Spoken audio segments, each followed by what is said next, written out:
कुम्हारिन और राजकुमार। एक समय की बात है। एक राज्य में एक युवा राजकुमार रहता था। वह बहुत सुंदर और विद्वान था, परंतु उसके मन में अहंकार भरा हुआ था। वह सदैव यही सोचता था कि केवल राज परिवार के लोग ही श्रेष्ठ होते हैं। एक दिन राजकुमार शिकार खेलने जंगल में गया। रास्ता भटक जाने के कारण वह एक छोटे से गांव में पहुंच गया। वहां उसने एक कुम्हार की बेटी को मिट्टी के बर्तन बनाते हुए देखा। वह लड़की अत्यंत सुंदर थी और उसकी उंगलियों में जादू था। वह जैसे ही मिट्टी को छूती, वैसे ही सुंदर आकृतियां बन जाती थीं। राजकुमार उसके कौशल को देखकर मुग्ध हो गया और बोला, तुम्हारे हाथों में तो कमाल है।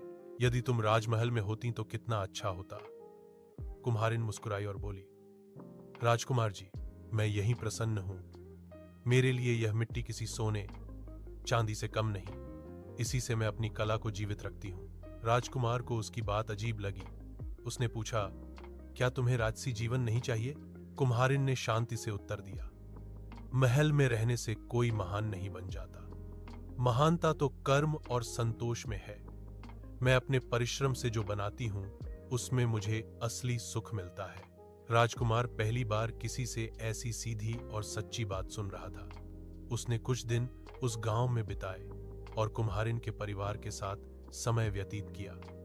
उसने देखा कि कैसे साधारण लोग भी कठिन परिश्रम, ईमानदारी और प्रेम से अपना जीवन सार्थक बनाते हैं। धीरे धीरे राजकुमार का अहंकार समाप्त हो गया। वह समझ गया कि जन्म से कोई छोटा या बड़ा नहीं होता, बल्कि व्यक्ति के गुण और कर्म ही उसे महान बनाते हैं।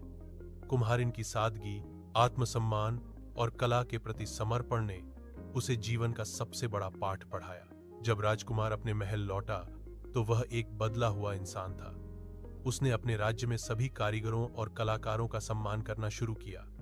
वह अक्सर कहता था, असली राजसी व्यवहार विनम्रता और सबके प्रति आदर में है। कुम्हारिन ने अपनी सरलता से राजकुमार को जीवन का सबसे महत्वपूर्ण पाठ सिखाया था। सच्ची महानता धन दौलत में नहीं, बल्कि चरित्र और कर्म में निहित है।